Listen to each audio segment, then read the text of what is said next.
अस्सलामुअलैकुम। Hello everyone, कैसे हैं आप सब बच्चे? इंशाल्लाह अच्छे ही होंगे और इन्जॉय कर रहे होंगे मैथ्स की वर्कशीट्स। तो अगेन मैं यहाँ पे आ गई हूँ फिर से वर्कशीट नंबर 21 लेकर।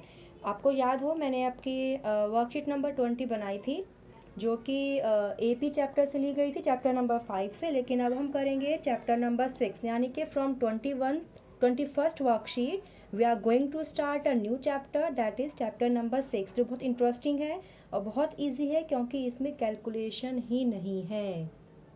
अब एकदम सब बच्चे खुश हो गए होंगे सोचकर कि कैलकुलेशन नहीं है, लेकिन क्वेश्चंस तो हैं हमारे पास। मींस ये आपका जो चैप्टर नंबर 6 जो है ये कैलकुलेटिव ज़्यादा नहीं है, इसमें ज़्यादा कैलकुलेशन की ज़रूरत नहीं होती है इसके अंदर, लेकिन इम्पॉर्टेंट है, इजी है आप कह सकते हैं। डिपेंड करता है आप कितना इंटरेस्ट से इस चैप्टर को पढ़ते हैं। तो today we are going to start chapter number 6 जिसका नाम है मुसल्लस, ट्राइंगल्स। अगेन आप देख सकते हैं यहाँ पे स्टार का साइन है, इसका मतलब ये हुआ है कि ये आपका इस मुसल्लस ट्राइंगल चैप्टर का ये आपका क्या है, टॉपिक है।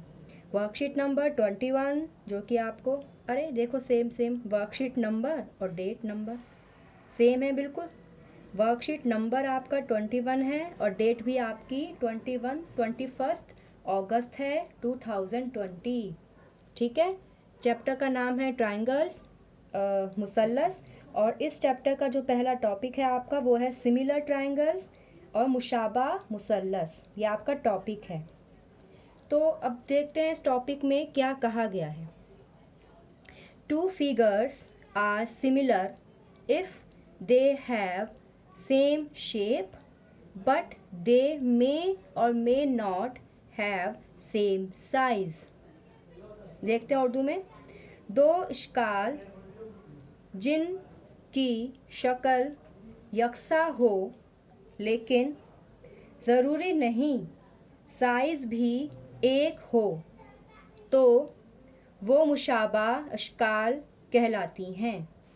मतलब अब हम यहाँ पे पढ़ेंगे, डायग्राम देखकर इसको क्लियर करेंगे। देखिए यहाँ पे एक स्क्वायर बना है, यहाँ पे एक स्क्वायर बना है, दोनों की शक्ल सेम है, दोनों की शक्ल सेम है, लेकिन इनका साइज़ छोटा दिख रहा है आपको। ये छोटा साइज़ का है, ये बड़ा साइज़ का है, ठीक है, लेकिन उसके बावजूद भी ये मुशाबा कहलाएंगी क्योंकि इनकी शक्ल सेम है। देखो टू फिगर्स आर सिमिलर, मुशाबा कब कहलाएंगी, जब उनके पास सेम शेप हो। अगर उनकी शेप सेम है, भले ही उनका साइज़ छोटा हो बड़ा हो उससे फ़र्क नहीं पड़ता, अगर इनका शेप सेम है तो ये मुशाबा कहलाएंगी। अगेन यहाँ पे देखिए आप, ये एक सर्कल है, ये बड़ा साइज़ का है, ये छोटे साइज़ का है, लेकिन दोनों की शक्ल सेम है तो ये क्या कहलाएंगी आपस में, मुशाबा। अब यहाँ पे एक आपका मुस्ततील है या बल्कि मुरब्बा है, स्क्वायर है, और ये आपका मुसल्लस है, ट्रायंगल है। ये दोनों की शक्ल ही सेम नहीं है, साइज़ चाहे इनका बराबर हो, लेकिन जब शक्ल ही सेम नहीं है तो ये मुशाबा नहीं है। ठीक है, तो अब क्लियर हुआ मुशाबा शक्ल क्या होती है। मुशाबा वो होती हैं जिनकी शक्लें सेम होती हैं और साइज़ चाहे सेम हो या ना हो। साइज़ आपका सेकंड नंबर पे आता है, लेकिन पहले नंबर पे क्या आता है आपका, कि उनकी शक्ल सेम होनी चाहिए। अब हमारा यहाँ पे ये आपका इंट्रोडक्शन था। अब एक ये आपका है, यहाँ से मैंने ये ऐसे लिख दिया है इसमें क्योंकि मुझे लगा कि आपको उर्दू में भी मैं बता दूं ताकि आप अपनी कॉपी में उर्दू में ही लिख लें। ठीक है, इन्होंने बोला है दो कसीर ज़िले जिनके अजलाई की तादाद मसावी हैं मुशाबा होंगे। बेसिकली ये बोला है कि दो ट्रायंगल आपके सिमिलर कब होंगे, मुशाबा मतलब सिमिलर, दो ट्रायंगल आपके सिमिलर कब होंगे, जब क्या हो, उनके नज़ीरी जाविया बराबर हों। देखो नज़ीरी का मतलब होता है ऑपोजिट, जो आपके नज़र के सामने होते हैं।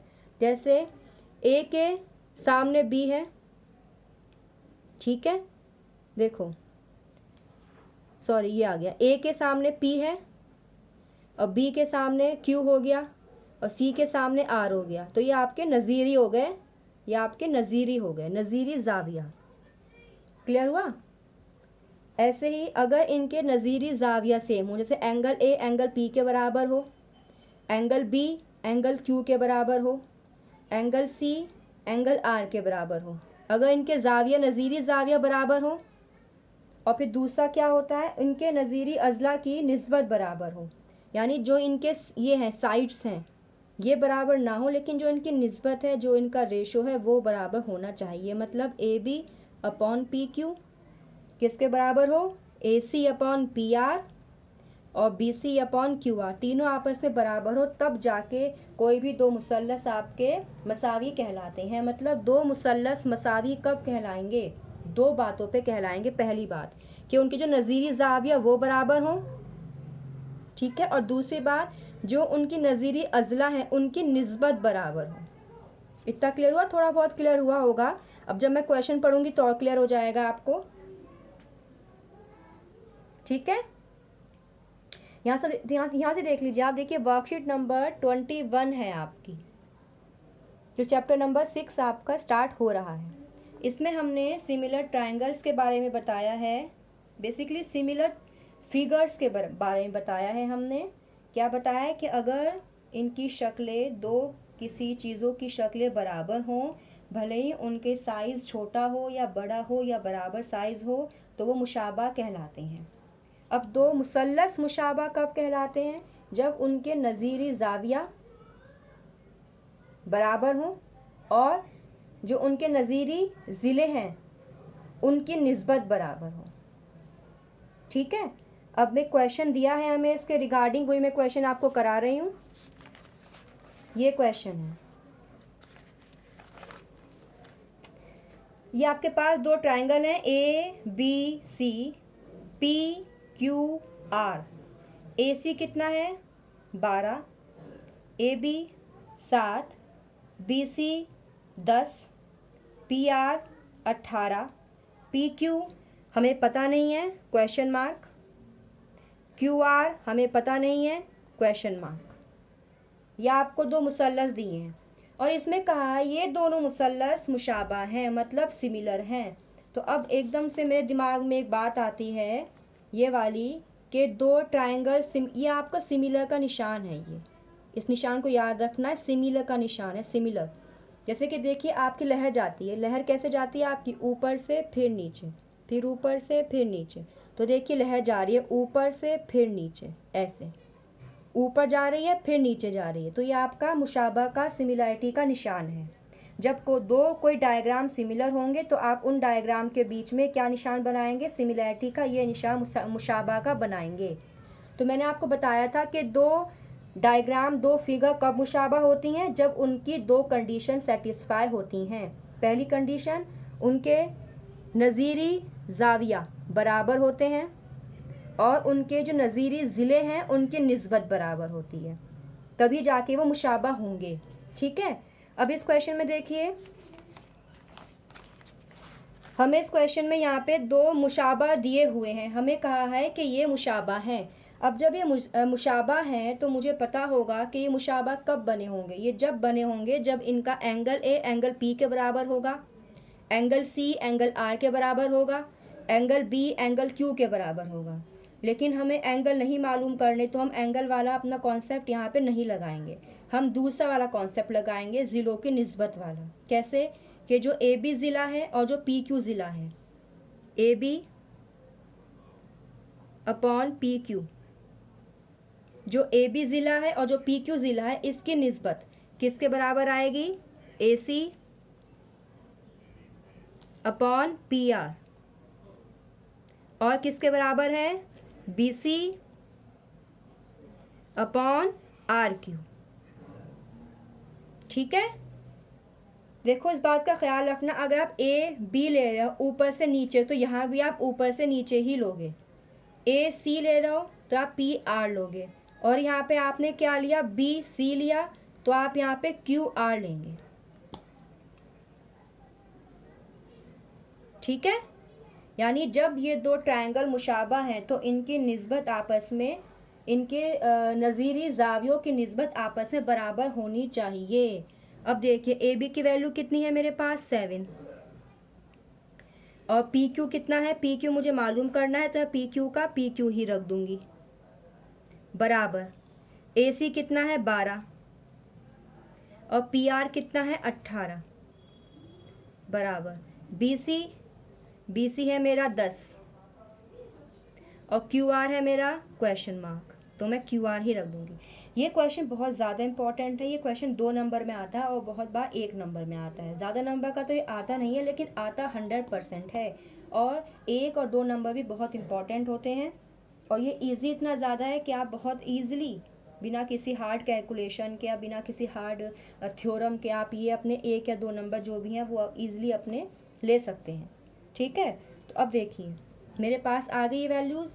अब मैं क्या करूँगी, पहले इन 2 इक्वेशन को सॉल्व करके वैल्यू निकाल लूँगी PQ की, फिर इन दोनों को सॉल्व करके QR की वैल्यू निकाल लूँगी। तो मैंने पहले इसको ले ली, PQ इक्वल्स टू 12/18। जो चीज़ निकालनी है वो हमेशा ऊपर होती है, तो मैंने क्या करा, 18 को मैं ऊपर ले गई, 7 × 18 और PQ को 12 के साथ ले गई। अब जो चीज़ निकालनी है हमेशा उसे वहीं छोड़ दो, बाकी को उधर ले जाओ। अकेला करके जो चीज़ निकलती है ना वो वैल्यू आपकी, तो उस 12 को नीचे ले आऊँगी मैं। 7 × 18/12 इक्वल्स टू PQ। अच्छा, आप ये मत सोचना कि मैम ये जब ये AB PQ है तो ये भी साथ ही होगी, क्योंकि AB PQ के बराबर नहीं है, इनकी रेशो बराबर है। एंगल A एंगल P के बराबर तो मैं कह सकती हूँ। सपोज कर लो अगर एंगल A 30 डिग्री है तो एंगल P भी 30 डिग्री ही होगा, लेकिन यहाँ पे ज़िलों की जब बारी आती है तो ज़िले आपस में बराबर नहीं हैं। ठीक है, ज़िले आपस में बराबर नहीं होते, उनकी निस्बत, उनका रेशो बराबर होता है ज़िलों का। इसीलिए मैंने यहाँ पे PQ को 7 नहीं कहा और मैंने QR को 10 नहीं कहा, कि आपको ईजिली दिख रहा है कि AC PR के बराबर नहीं है, 12 18 के बराबर थोड़ी है। तो अब इसे काट दीजिए, 3 का टेबल पढ़ लीजिए आप। ठीक है, 3 चौक 12, 3 छिंग 18।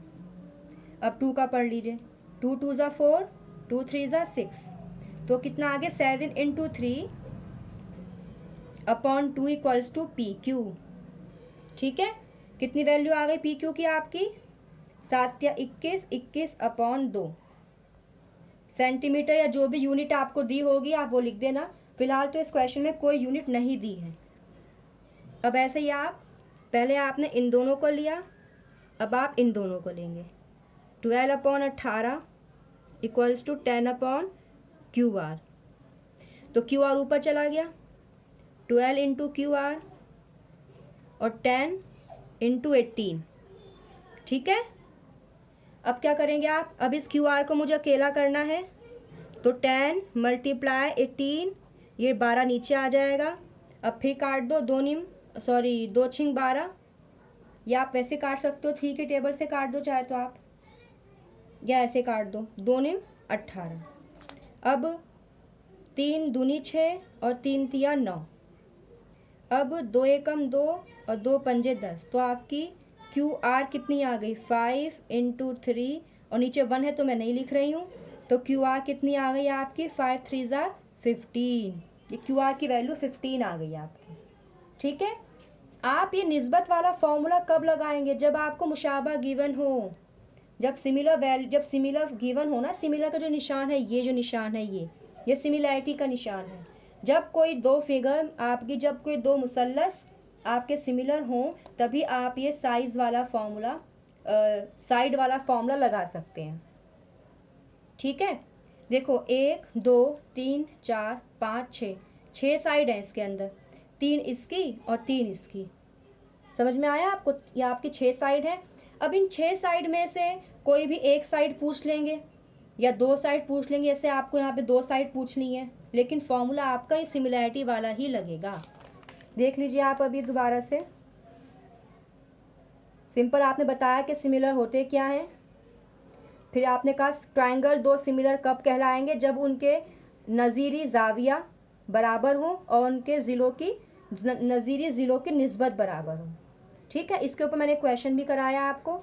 अब मैं आपको नेक्स्ट वर्कशीट कराऊंगी 22, जो इसी चैप्टर के ऊपर बेस्ड है।